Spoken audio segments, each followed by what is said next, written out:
Welcome, everybody, to another Far and Beyond podcast. And Beyond. I got lost for a minute. You just told somebody a moment ago it was Far and Away was the name of the show. And I was like, I didn't want to correct you. Wasn't that a lousy Tom Cruise movie? It was, oh, my God, it was horrible. I mean, Nicole Kidman, she looks good in anything. Yeah.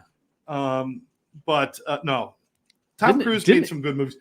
The Jack Reacher movies are the only movies he made that I really like, and the Mission Impossible films. Yeah, Mission Impossible films, good stuff. Look, going way back, Risky Business. Risky Business. The Rebecca Outsiders. De Mornay was in that, and wow. She had a moment. Oh, there was a moment, and yes. And then he had like All the Right Moves and all these other movies he made. Outsiders. The Outsiders. Which starred all of them. Everybody. And hey, what about Top Gun? Top Gun. Top Gun Maverick. I feel the need for speed. The great Mark Edwards as Goose. Goose. Yes. Anthony Edwards. Mark Edwards. Anthony Edwards. Yeah. Val Kilmer before, God bless him, other things happened to him. Well, yeah.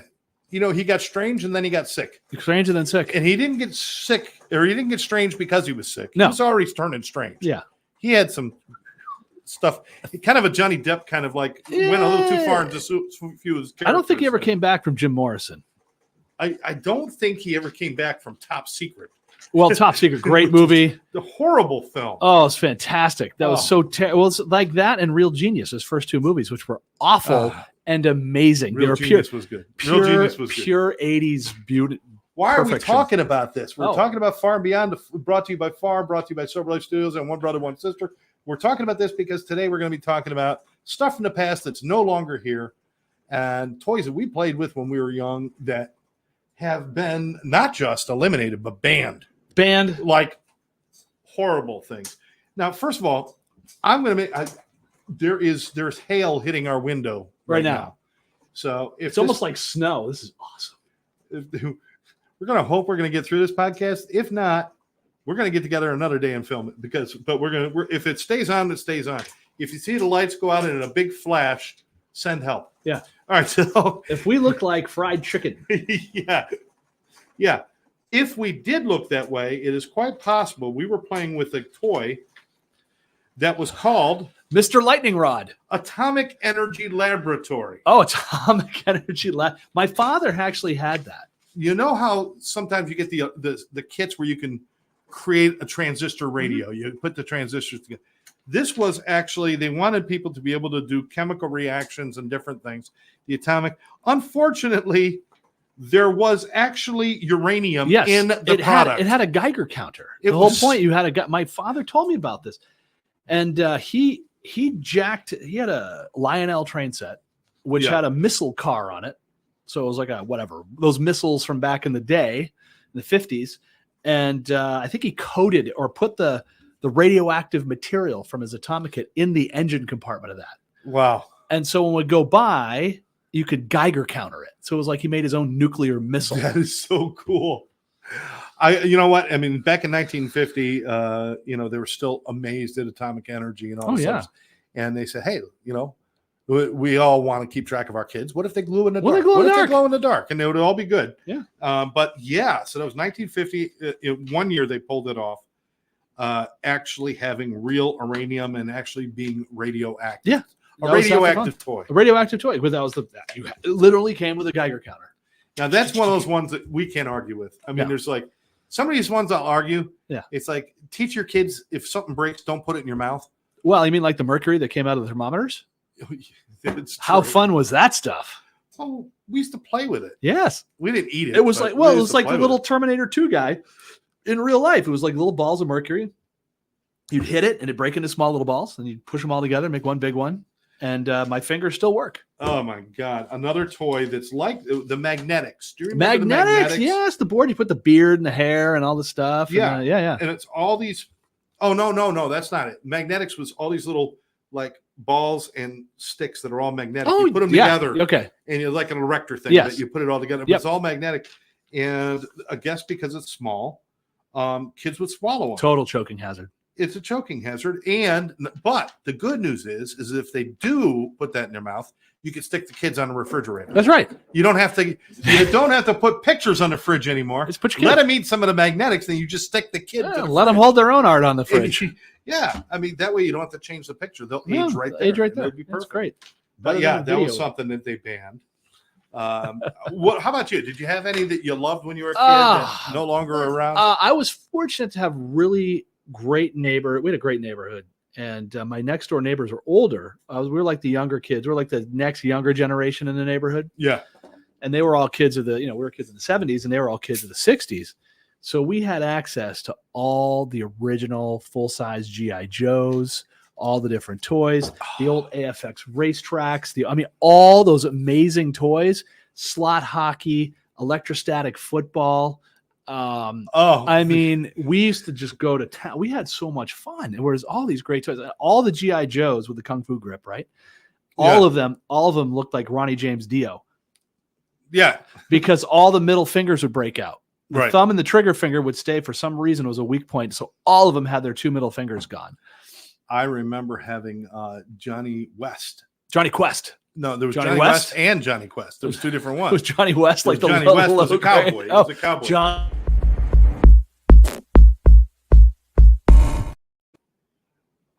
Sorry about that. Hey, we started again. I just hit the wrong thing. Welcome. It's a Tuesday. We had the Johnny West. I never had Johnny West. Yeah, Johnny West. I had Johnny Quest. And then of course Lone Ranger and Tonto, Yes. and stuff like that. And Wild Bill Hickok, I had a series of Wild Bill Hickok. Yeah, and that was like big. They're not dolls. They were action figures. Big action figures. I didn't play with dolls. Before I got the Star Wars. Because then I was fortunate to be right in that pocket. 1976. 1976, 1977 when the toys came out. All the Star Wars stuff. I remember my dad and one of his friends stayed at, I thought it was Santa, but at Christmas that first year, I had the Death Star, which had the compactor, X-Wing fighter, TIE fighter, Millennium Falcon, and all those. Again, hindsight's 2020, right? All the original ones with the slide, because of the choking hazard, had the sliding lightsabers that they then took away. I know. Listen, don't eat stuff that doesn't belong. I mean, don't eat it, but don't throw it away. I could take the top off this Sharpie right now, and this could be a choking hazard if I'm dumb enough to swallow it. What was that? Was it Dan Aykroyd on Saturday Night Live? What was his? There was a character. He did it with Candice Bergen, and it was like it was an expose, and he was like this dirtbag toy manufacturer. And let's see here, he had I kind of remember that. He had what was it? Bag of glass. It's a bag of glass. It's prisms. It's a science. It's a science. He's like, this looks like a giant, jagged bag of glass. Yeah. And Johnny, action Johnny figure had like a chainsaw, and and she's like, well, what could possibly? She's like, how about this ball? There's no problem with this. And your disgusting toys is like, well, yeah, this is ball. It's a foam ball. And he just, oh, that's great. It's good stuff. Yeah, but like, now, some of these I didn't even know about. Apparently, Cabbage Patch Kids. Remember when those came out? Totally, I had two of them. Totally had to. Really? We all did. Okay. It was 1983, and if you didn't have one, but you were a little older than me. I got them for people because I was working at an old store called Ames. As we used to like to call it. For some reason in Maine, we tacked an apostrophe on it for no reason. And since they're all closed, I could now tell you this, that when we unloaded the Cabbage Patch dolls from the truck, a few of them fell between the truck and the dock. Perhaps. I'm just saying. These things can happen. That happens. And then, same thing with cartons of cigarettes, by the way. I don't do that anymore. I don't smoke and I don't play with dolls anymore, so I don't do that. I'll steal gold, though. I'll take gold. Cartons of Cabbage Patch Kids. But they actually came out with a Cabbage Patch Kid that could eat. Yeah. And you would have plastic foods like French fries or little things. Right. And you put it in their mouth, and they have a sensor, and they'd start chewing until it was gone. But the sensor didn't recognize the difference between the child's little finger and the food. That's right. And apparently it would start munching, and the doll would be eating your kid's hand. Yeah.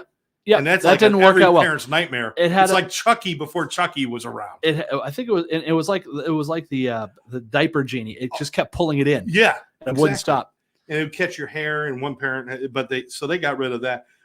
Not that they actually had to, because the sales were so pathetic that canceling it was pretty much a moot point anyway. It was a silly toy. It was well, look, Cabbage Patch Kid had kind of jumped the shark by that point. Yeah, I know. And, That was a desperation move. It was because it was like a massive fad toy, and the reason why I had to, and this is the little guys and the little girls all had them because it was just the thing. Yeah, and people were that was the first toy that people remember that there was footage and people were fighting over. Yeah. I think the one that came after that was a Tickle Me Elmo. Yeah, not to be confused with Tickle Me Frank Stallone. Homage to the great Norm Macdonald. But the Tickle Me Elmo, which is just strange in all sorts of ways. There's a lot of wrongness there. Yeah, there's one at my house now. It's back. My kids love Tickle Me Elmo. But and what were the other big ones back then that were just Stretch Armstrong? Stretch Armstrong. Did you cut yours apart to see what was inside? No, I actually made it I pulled it apart. Pulled apart. I actually pulled it. It actually snapped. It's like glorified corn syrup in there. Yeah. It was gross, but we did surgery on ours. But I had a welt because what we did was we tied one of the arms around the pole. Then we were all pulling on this arm. Yeah. We were trying to kill this thing on purpose. Yeah. I mean, we just. The mentality, it's like watching some apocalypse movie where we're all eating each other. Well, we're just trying to kill one other toy. The whole idea of give an inch, take a foot. It's like that toy just screams, let's see the limits of this thing. And the educational nature of that toy. That's right. You stretch them. That's it. It's not even like Silly Putty. Silly Putty, you can pick up the comic strips. Right. You can do all that ball, stuff. You can bounce around. You can bounce. Yeah, stretch it. You just pull it. It goes back. I'm amazed. Yeah, it's a superhero. So let's look at the whole advertising of toys. All right. And then the actual, how good the toy was, right? I remember there was not Team America, but Team Action America or something like that.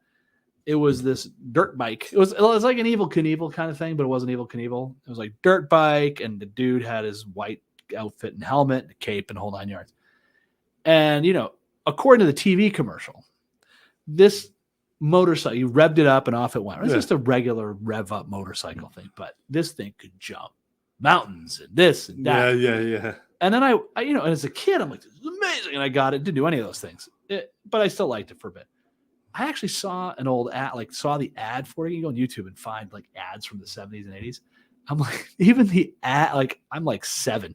So it's amazing to me, but the ads are even the ads were awful. You could just tell that someone just was on top of the hill, threw Johnny Action Man over the side of the cliff. No. Woo, the big flips. Yeah. Look at him do his tricks. Yeah. Here we go. Oh, hey, look at that. That's awesome. You know what's funny too is if they were to do those commercials today, somewhere they'd have to say this doesn't actually do this. This doesn't actually do this. But back then, the Evel Knievel stunt cycle, which Evel Knievel stunt cycle. Everybody wanted that. Yeah. I had 2 of them. Yeah. And we used to set up ramps and in the street. It had the launcher. It had the full thing. It had the launcher. You had to rev that thing, and then you hit the button, boom, it would take off.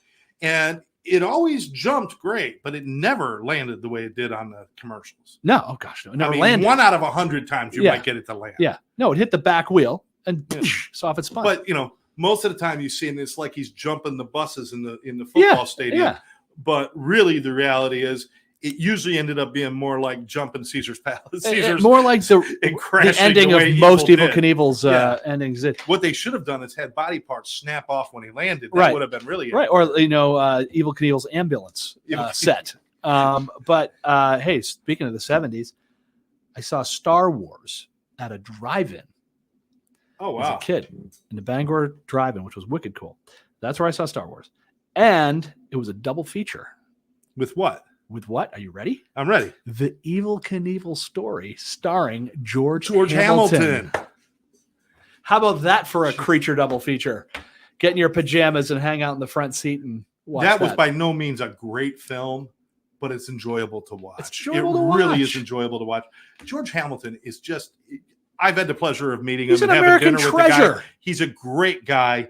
As tan as the day is long. But just a great spirit and everything. He made a movie called Zorro the Gay Blade, which is funny. Hilarious. It's hilarious. It's Mel Brooks kind of Yes. type film. It's a very good. And film. he's George's got to be near 90 now. Yeah, and he's still Still relatively looks good. healthy. Yeah. You know, and he's got all of his hair. It's been picked up off the ground and glued on his head, but it's all there. It's all his. It's all there. It's a great helmet. They came out with rollerblade Barbie at one point. That's just wrong. They had light up skates. Yeah. And that's all good and fine. But then they said, that's not enough.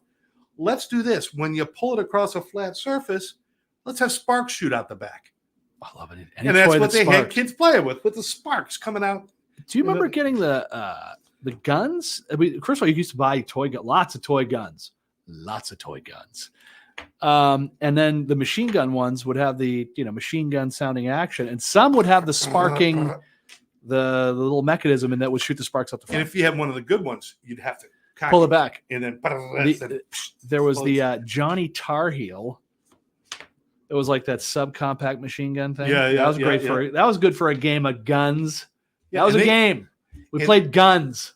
I had like Colt pistols and stuff, like Western style caps. And they didn't even try to make them look like a toy. They tried to make it as real as possible. But we didn't have, the world was different. Right. Now it's like it's got to have the only thing it had on it was an orange cap at the end to show that it was a toy. But pretty much now they're like, well, you can't. And by the way, it look like a gun. You just fling those off. Yeah. But and cap gun. They were cap guns. They had the roll caps. The cap guns. Or do they even have those anymore? I don't know. I got. You know what I saw? I saw the paper caps with I used to call them the atomic bomb, but the little silver metal. Put the cap in. It was just a metal hammer, if you will, but it looked like a little bomb. So you throw it up in the air. When it landed, boom. Oh, they actually had grenades that you can get, and they were metal grenades, and you put the caps in there and you throw it. Same thing. And when it landed, pop. Yeah. But this some bitch was like 1.5 pounds of metal. Great to throw it at somebody.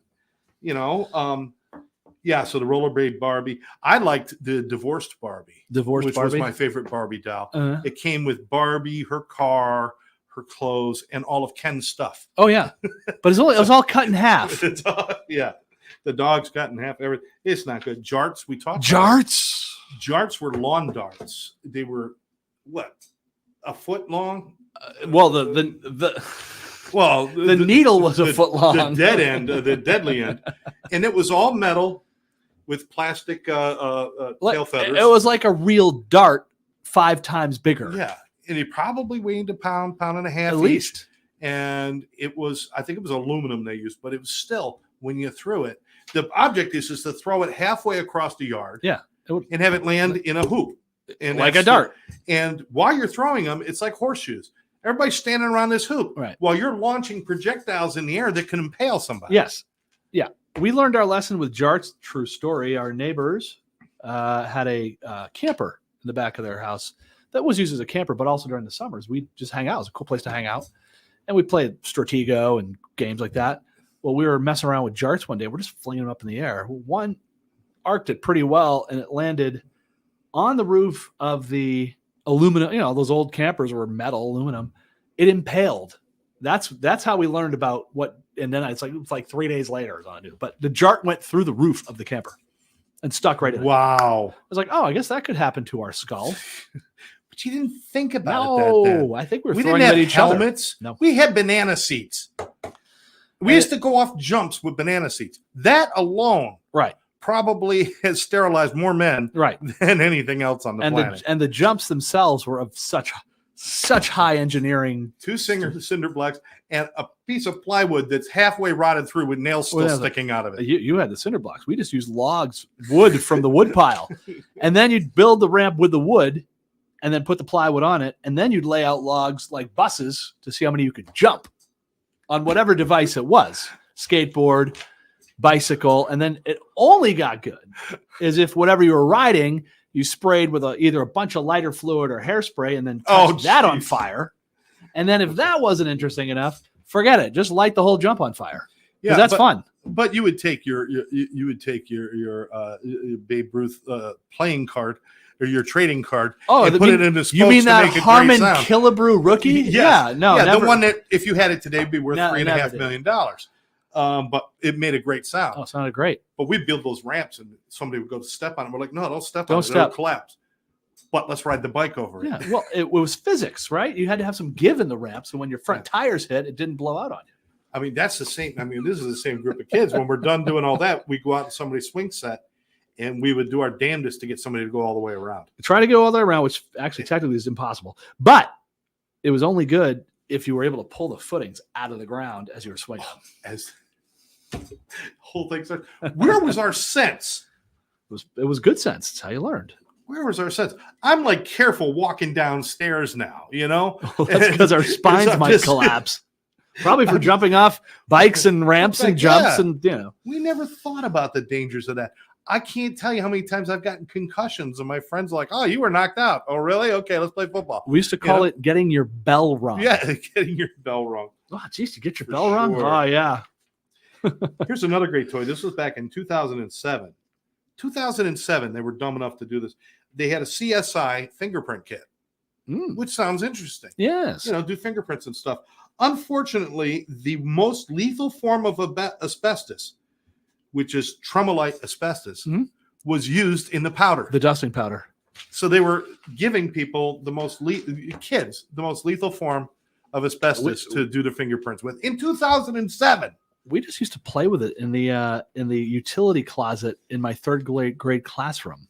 Oh, all the pipes were wrapped with asbestos, and it was so much fun to just go in there and just beat on those things and watch it. If we found somebody who had some extra, we'd get it and put it all out, and then we get on the swing set and see how far we could jump and land on it. That would be our cushion. Yeah. To land on it, inhale it, and lick it, and do all that stuff. And also, if you had a wood stove, you had asbestos gloves, because you could you literally could reach in and grab the burning log. Oh, yeah. Yeah, those are the good old days. How are we alive?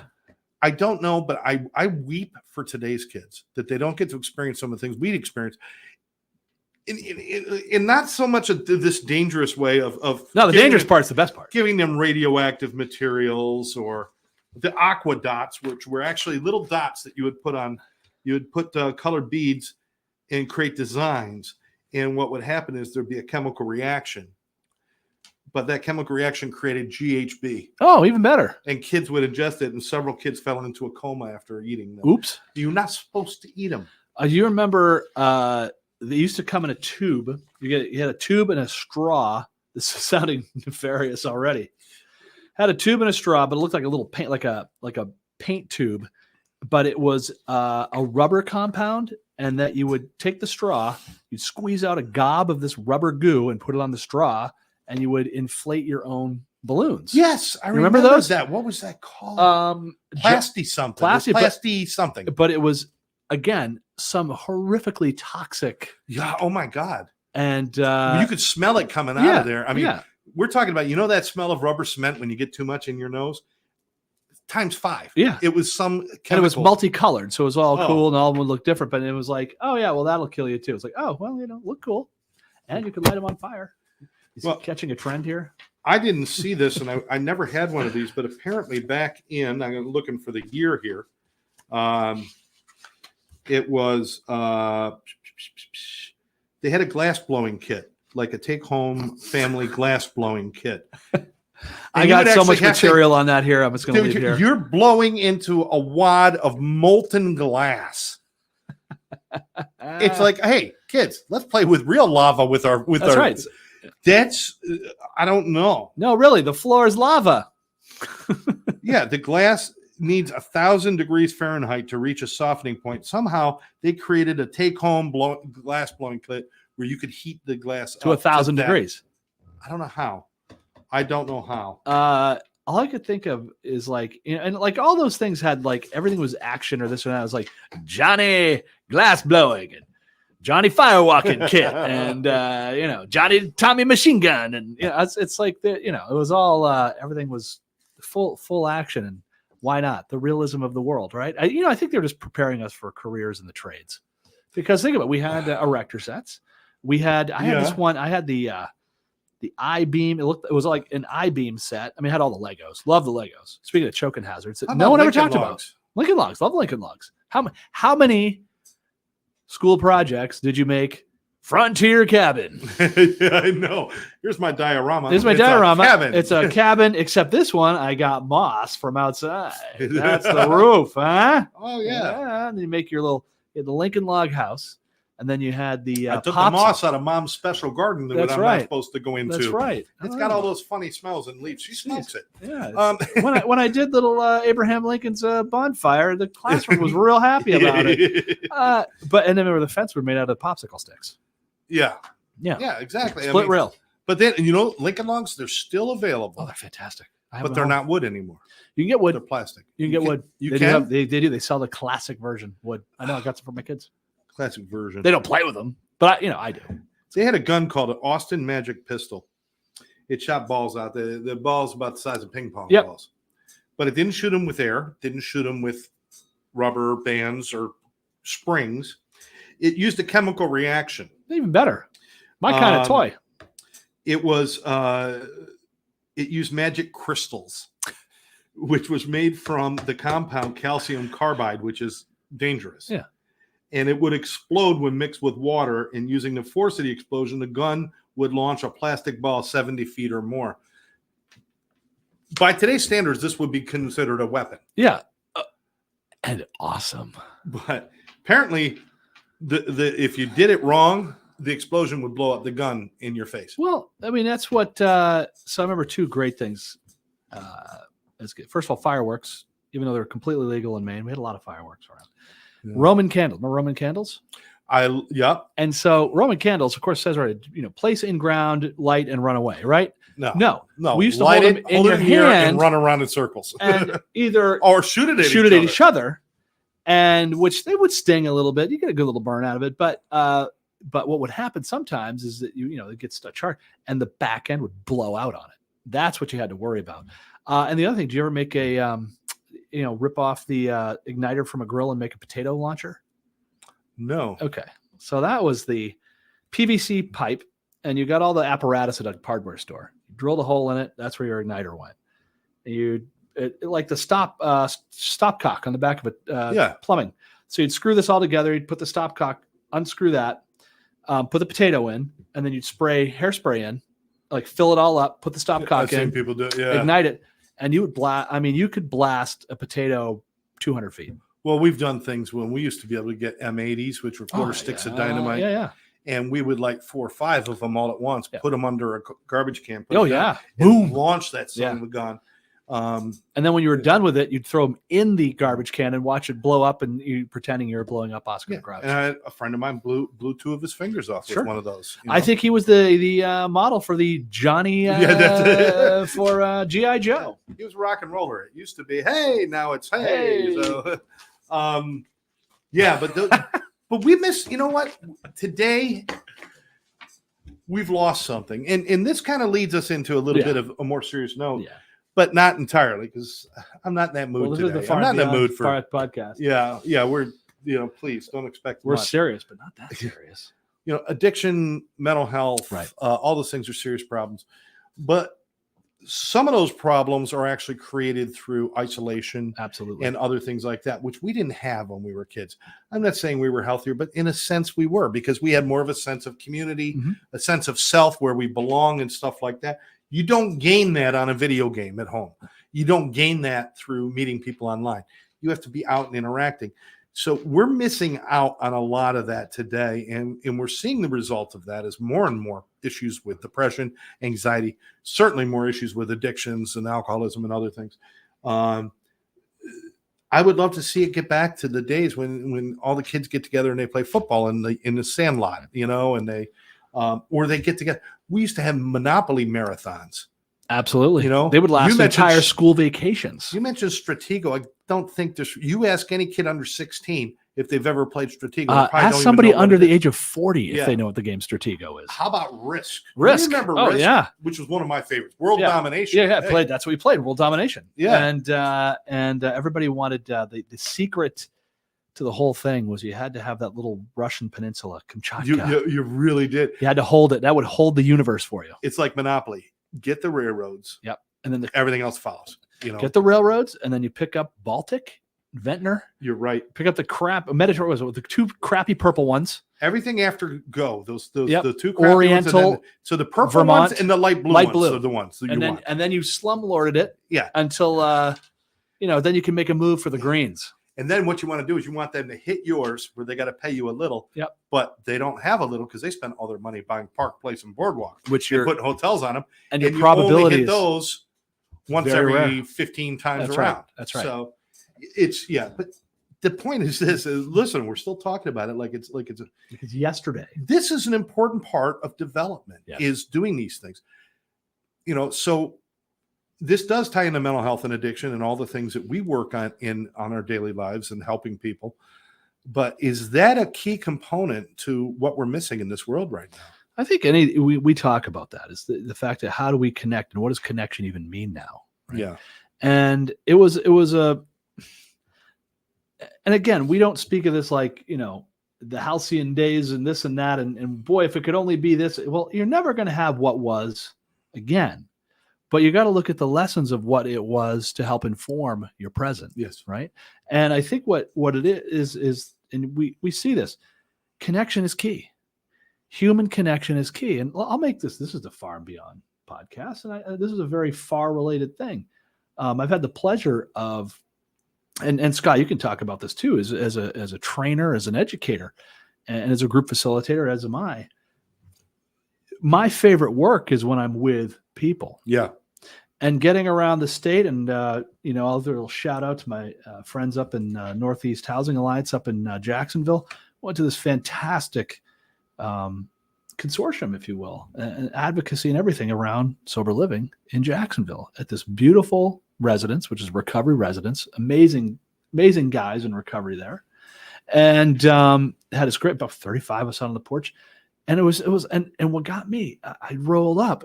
And I'm in Jacksonville, Florida. And it's like, if you take away the 2 palm trees, the rest were all oaks. And I said, I'm in my own old neighborhood growing up. The houses are all from that era, the early teens and 20s. Yep. The Victorian / kind of Victorian houses.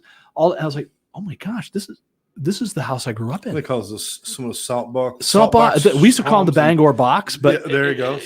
Yeah. But I was blown away, and then to be out on the back, I'm like, I feel like at my so-and-so's house, my Nana's house. So it was that. I was like, you get that feeling because the houses they're old and they got big windows and creaky this and that, but people feel comfortable there. They feel like they belong. They feel like they're in a sense of home. And it was just, first of all, there's amazing people up there. But again, and that's part of this journey I'm on with Farr is I'm getting around to the state and seeing people where they're at, seeing where people are living, right, seeing how people are doing this and how do we do this and improve together. And we're turning it into that true community of recovery as opposed to just folks in recovery residences. Yes, absolutely. And that's, having those connections and having people side by side with you when you're going through hard times, and more importantly, when you're having good times, because sharing joy with somebody, there's nothing better than that. Right. Having joy on yourself or by yourself, that's all fine. It's like I watched a great movie by myself. I laughed, I hit it. But when there's somebody in the room laughing with you, it multiplies it exponentially. I mean, it's amazing. Yeah. And I think that going back to the playing and stuff like that and socializing, I think we as parents, and you're a new parent and you got, how old's your son? Or he's 6 and Lola Sophia will be 2. All right. So you got 2. And sharing with them, if we don't share with them what we had in the stuff that we did and introduce them to that, where are they going to see it? Right. They're not going to see it anywhere else. We need to kind of step back. I'm not saying take away all their electronics and turn Amish. I'm not saying that. If you're Amish, no offense, but if you're Amish, you're not supposed to be watching this shit anyway. For the record, we had we had Amish toys too. You could have little Johnny Barn raising kit. Ezekiel's musketry. Yes, the Johansons built another barn. All right. But we need to share this with them and participate with them. Yeah. We're also freaking busy. Yeah. And there's too much. I walk into my home. I could listen to anybody anywhere on the planet. I can listen to any music I want to without having to have a CD or a DVD or a record album or tape it off the radio or what else. Wait for it on the radio dial. Yeah, request it. The days of waiting for your favorite song to come on the radio. Yeah. I know you kids would just be, their minds would be blown. Yeah. Concerts coming. There's no online tickets. No. You go stand in line. Have you ever camped overnight for a ticket? I've camped overnight. I've been camped overnight for tickets. I've camped overnight to be in front rows. There you go. We call it musical homelessness. Yeah. But it was amazing. It was the greatest times of our lives. The things that I did with my friends, That's an important point. Think about this. Every story I'm telling you about these toys has connected to either my brothers or my friends. And I mean, I can name them. I won't do that here, but God bless you, boys, ladies. You know who you are. Bangor, Maine. We, all those were all connected to friends. Yeah. All those memories are connected to friends. Mostly the things where we were maybe lighting things on fire and blowing stuff up. Who wants to handle molten lava glass blowing kit without a friend there? All kids. You need somebody kids need that. You could say, what would happen if I flick this at your face? Yeah. And it's a burn. It's stitches. It grows back. Burn. Well, the good news is if it takes your eye out, the glass is already there for glass is already there. And by the way, then you already have your little Johnny Picasso painting kit. And someone's going to give you an eyeball. We got it covered. We could figure stuff out. There was let me throw one at you that I know was toxic. Had to have been. Do you remember Shrinky Dinks? Oh, Shrinky Dinks and Creepy Crawlers, both in the same category. And couldn't you eat the Creepy Crawlers? Wasn't that right? No. Wasn't it a rubber food? No, they had some that were edible, but not all were. Maybe that was my problem. I didn't know the distinction. I think you went with the wrong ones there. These taste kind of funny, but I think I am good. But Shrinky Dinks, yeah.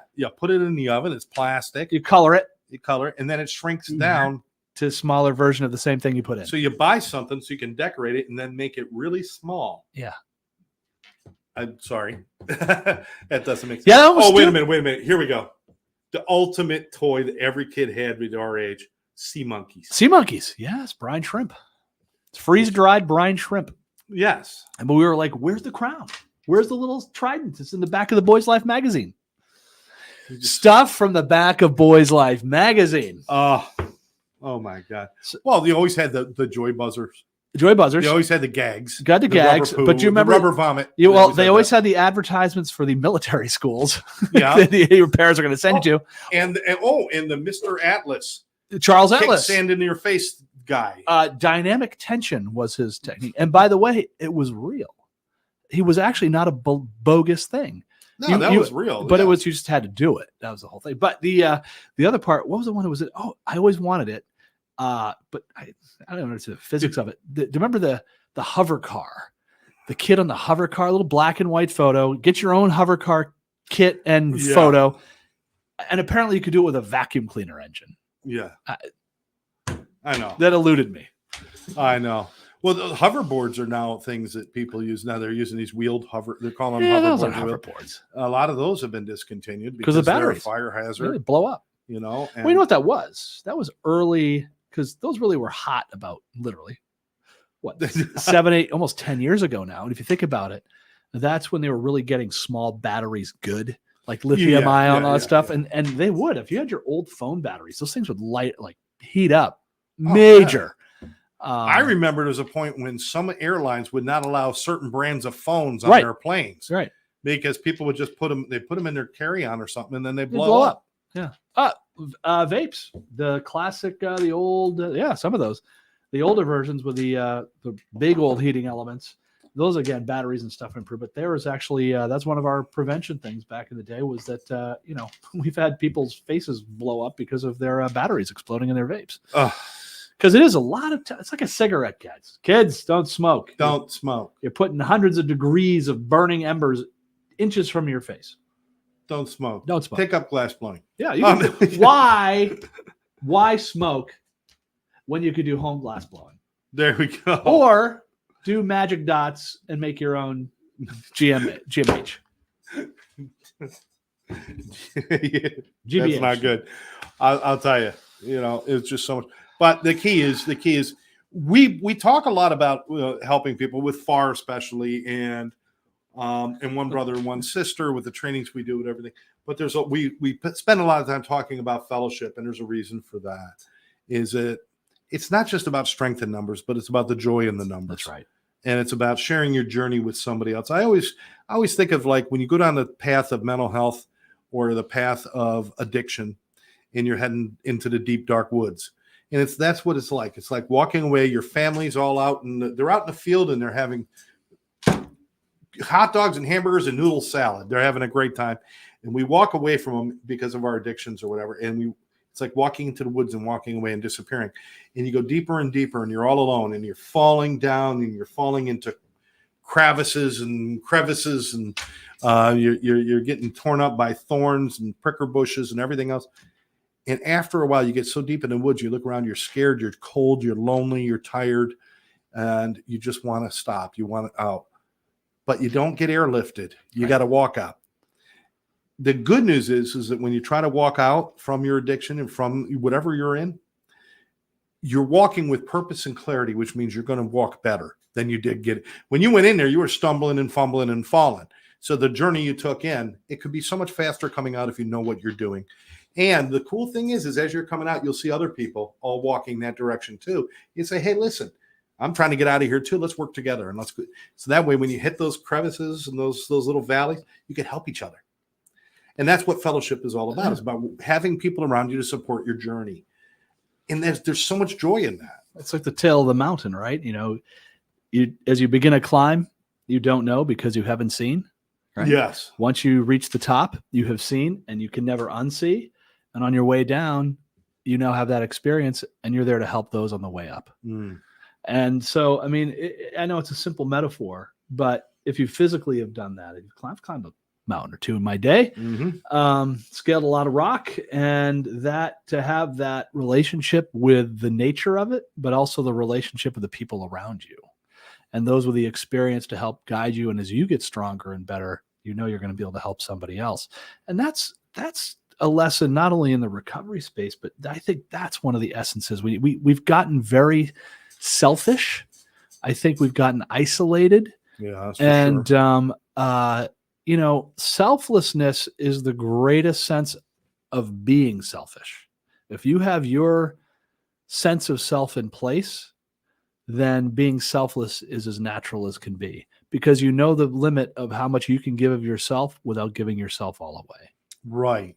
And you're right. It is very natural when you reach that point where you really understand yourself and like yourself and feel that you want to share. Yeah. You want to, because you realize keeping it to yourself is just not what got you there. What got you there was by being open and sharing. And it's great stuff. And I love that when you talk about climbing mountains and stuff, and the harder the climb, the better the view at the top. That's right. And I climbed all the high peaks in the Adirondacks, and we used to do that.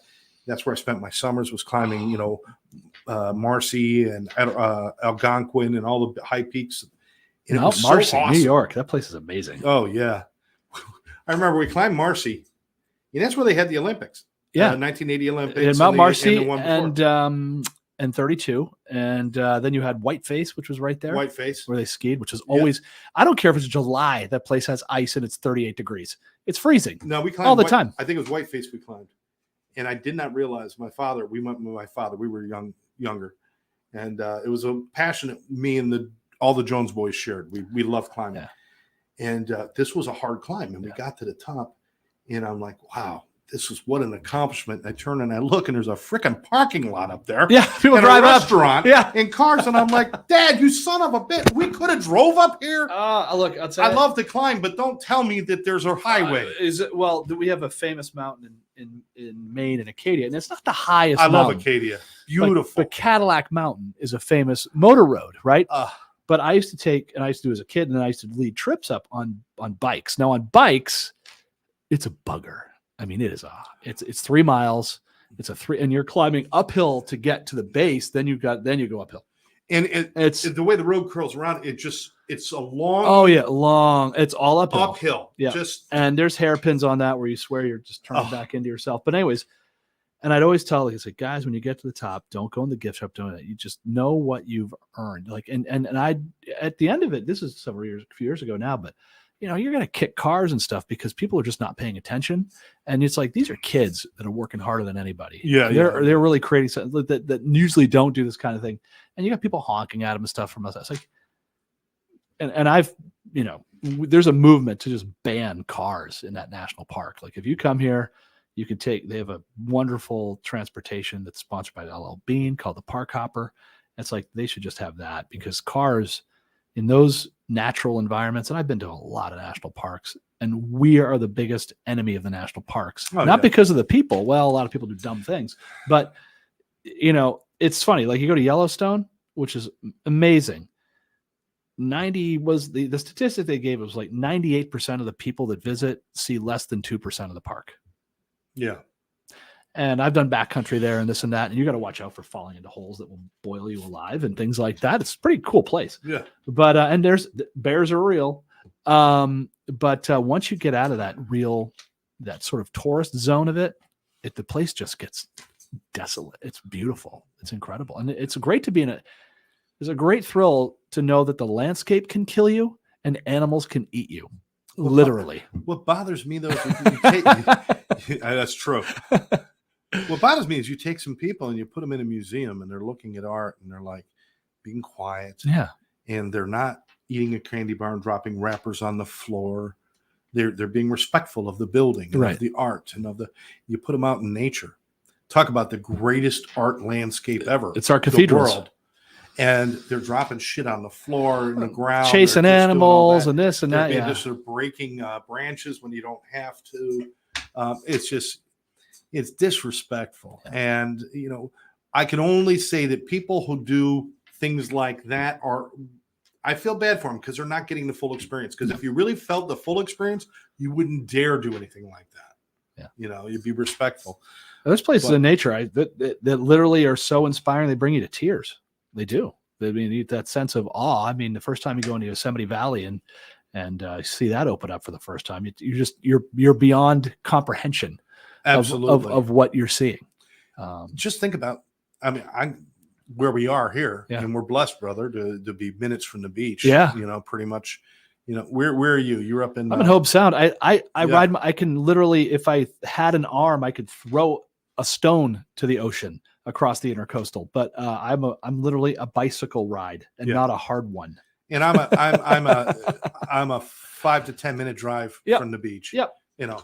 Add traffic and it's an hour and a half. Add traffic next Thursday. But yeah, we're leaving for a trip, kids. But to stand and just look out at the ocean. Yep.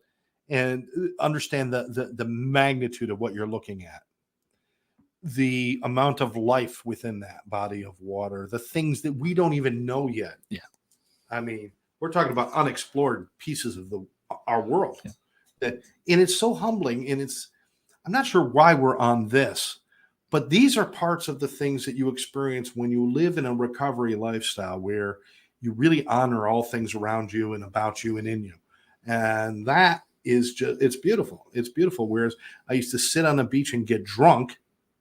And, my only thought was, more liquor and get laid. And that was like, that's the beach experience. Right.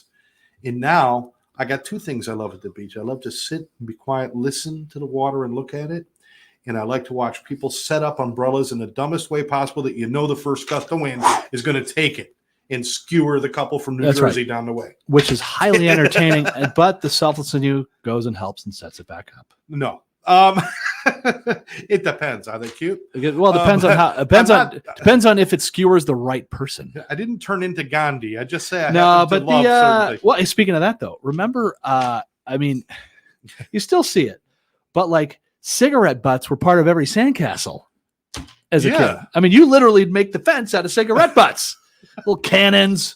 One was already lit. You put it right in there. Unless there's that much left of the actual cigarette, then I'd smoke it first, Yeah. But no, you're right. You're right. Trash. So we've gotten a lot better.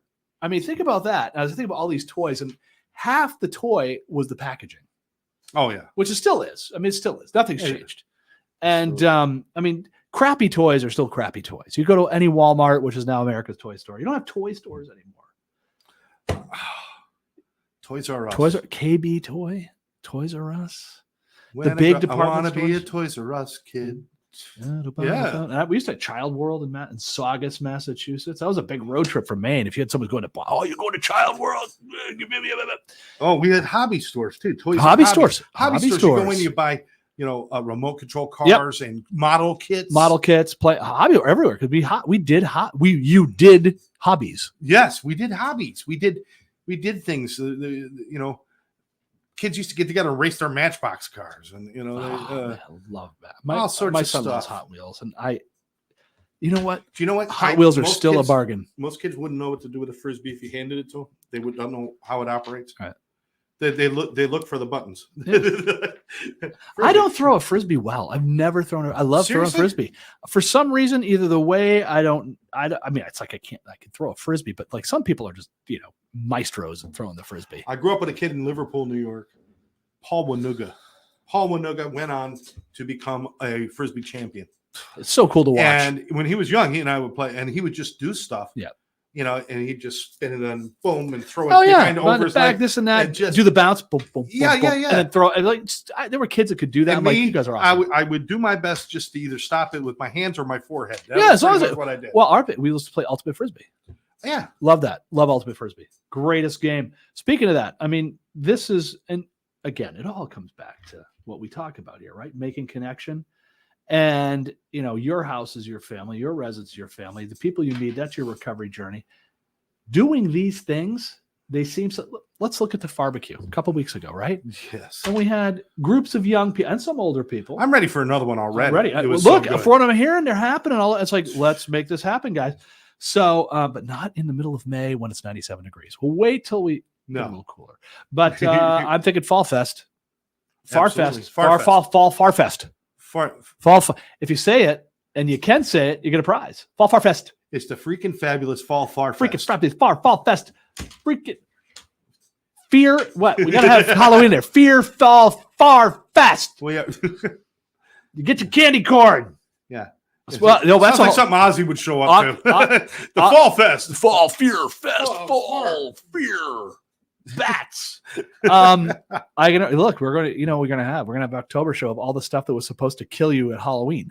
Yeah, there you go. We won't get into it now because we can do that. But that being said, what was really great was that you saw so many folks coming together. What were they doing?